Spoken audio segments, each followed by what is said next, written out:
সংবাদ সবাইকে স্বাগত জানাচ্ছি। আমি ফিরোজ তোহা। শুরুতেই সংবাদ শিরোনাম। ইসরায়েল ক্রমেই কোণঠাসা হচ্ছে, ইরানের বিরুদ্ধে ইসরায়েল সামরিক কূটনৈতিক বিকল্পহীন। এরপর জানাবো পশ্চিমাদের শায়েস্তা করতে উত্তর কোরিয়া নিয়ে রাশিয়ার যে পরিকল্পনা। এদিকে রাশিয়ার যে কোনো জায়গায় হামলা চালাতে ইউক্রেনকে অনুমতি দিল আমেরিকা। আরও জানিয়ে দিচ্ছি যুক্তরাষ্ট্র ইসরায়েলের কথা কাটাকাটি। এবং সর্বশেষ জানিয়ে দিব সীমান্তে উত্তেজনা কমাতে ভারত চীন বৈঠকের আভাস।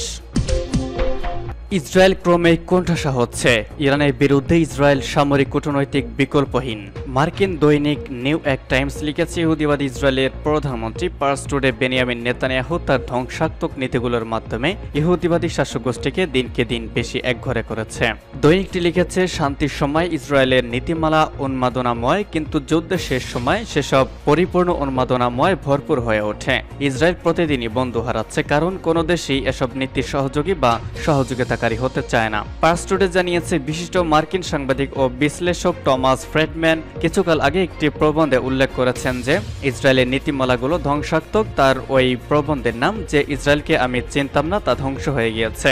নেতানিয়াহুর দল ও চরম উগ্র ডানপন্থীদের দলের যে জোট নির্বাচনে বিজয়ী হয়ে সরকার গঠন করেছিল সে বিষয়ে ফ্রেডম্যান লিখেছেন, এই জোটের চরমপন্থী হওয়ার বিষয়ে আমি যখন কঠোর হুঁশিয়ারি দিয়েছিলাম তখন অনেকেই আমার বিরোধিতা করেছিলেন। এখন ঘটনা প্রবাহ দেখিয়ে দিয়েছে যে তারা ভুল করছিলেন এবং বর্তমান পরিস্থিতি এমনকি অতীতের চেয়েও অনেক শোচনীয় হয়েছে। ইসরায়েল এখন বিপদের মধ্যে রয়েছে। এই মার্কিন বিশ্লেষক স্বীকার করেছেন যে ইসরায়েল এখন ইরানের মুখোমুখি হয়েছে, যে ইরান একটি আঞ্চলিক শক্তি। ইরানের মোকাবেলায় ইসরায়েলের নেই কূটনৈতিক জবাবের বিকল্প ও নেই সামরিক বিকল্প।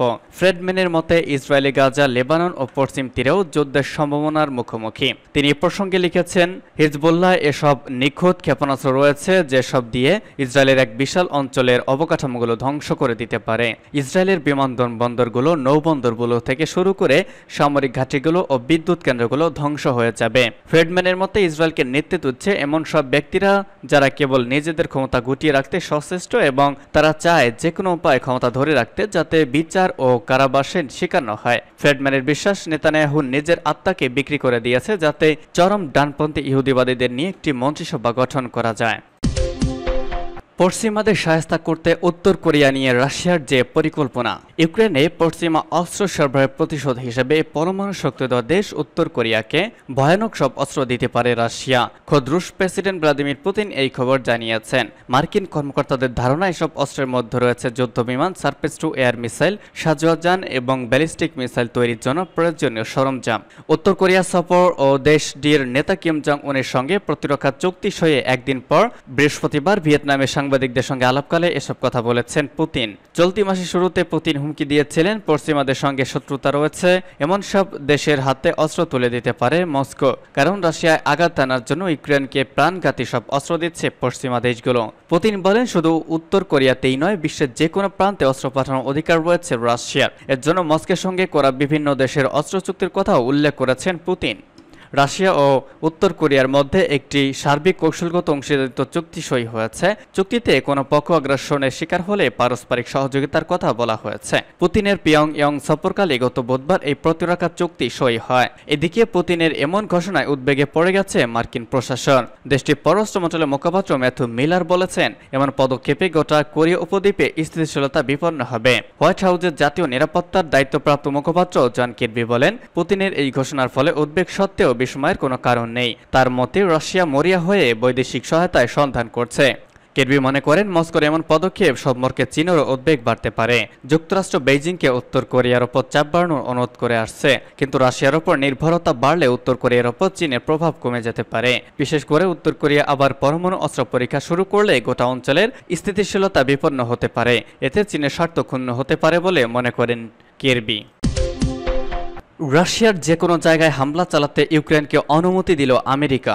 যুদ্ধক্ষেত্রের বাইরে রাশিয়ার যে কোনো জায়গায় মার্কিন অস্ত্র ব্যবহার করে হামলা চালানোর জন্য ইউক্রেনকে অনুমতি দিয়েছে আমেরিকা। ফলে ইউক্রেনের হামলা এখন শুধুমাত্র আর খার্কিভ এলাকায় সীমাবদ্ধ থাকবে না। মার্কিন গণমাধ্যম পলিটিকে ওই খবর দিয়েছে।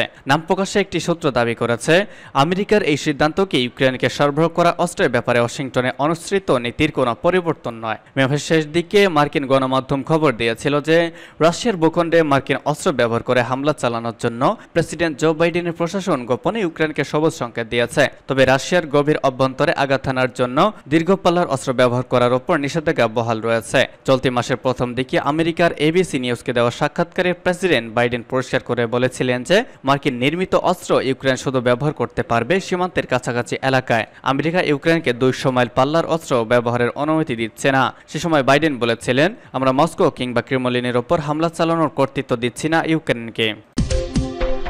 যুক্তরাষ্ট্র ইসরায়েলের কথা কাটাকাটি। গাজায় অভিযানের শুরু থেকে ইসরায়েলকে অস্ত্র সরবরাহ করে আসছে যুক্তরাষ্ট্র। তবে প্রেসিডেন্ট জো বাইডেন ও তার নেতৃত্বাধীন প্রশাসনের কর্মকর্তারা গত 8 মাসে বারবার গাজায় বেসামরিক হত্যা হ্রাসের জন্য ইসরায়েলের প্রতি আহ্বান জানিয়েছেন, কিন্তু প্রতিবারই কোনো না কোনো অজুহাতে সেই আহ্বান এড়িয়ে গেছেন নেতানিয়াহু। এই নিয়ে দুপক্ষের মধ্যে বাদানুবাদও হয়েছে, তবে সেই বাদানুবাদ এখন রূপ নিয়েছে টানাপোড়েনের শুরু চলতি সপ্তাহের শুরুর দিকে ইসরায়েলের প্রধানমন্ত্রীর একটি বক্তব্যকে ঘিরে।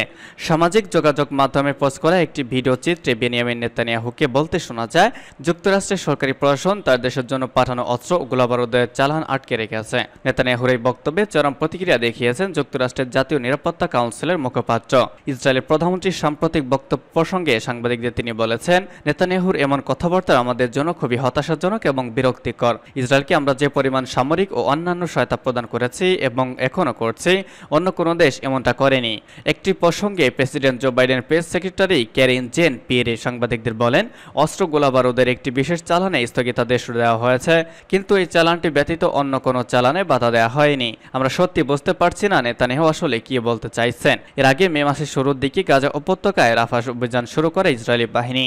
উপত্যকার দক্ষিণাঞ্চলে এই শহরটিতে লাখ লাখ বেসামরিক ফিলিস্তিনি আশ্রয় নেওয়ার কারণে ইসরায়েলি বাহিনীর অভিযানে ঘোরতর আপত্তি ছিল যুক্তরাষ্ট্রের প্রেসিডেন্ট জো বাইডেনের। তার সেই আপত্তি উপেক্ষা করে ইসরায়েলের প্রতিরক্ষা বাহিনীকে রাফায় অভিযানে নির্দেশ দেন নেতানিয়াহু।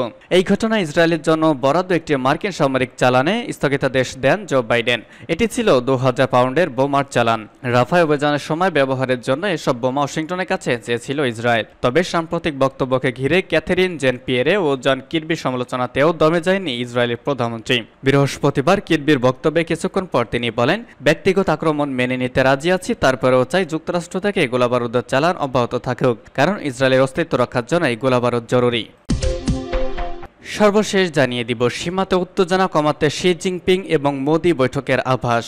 ভারত চীন সীমান্তে উত্তেজনা দীর্ঘদিনের। সীমান্ত নিয়ে মাঝে মধ্যে দু দেশের মধ্যে উত্তাপ চরমে পৌঁছায়। শুধু তাই নয়, এ নিয়ে সংঘর্ষে দু দেশের মধ্যে হতাহতের ঘটনাও ঘটেছে। এবার বুলেট ফেলে আলোচনার টেবিলে সমস্যার সমাধান চাইছে ভারত চীন। এ নিয়ে শীঘ্রই শি জিনপিং মোদি বৈঠক হতে যাচ্ছে বলে ভারতীয় সংবাদ মাধ্যমের খবর আভাস দেওয়া হয়েছে।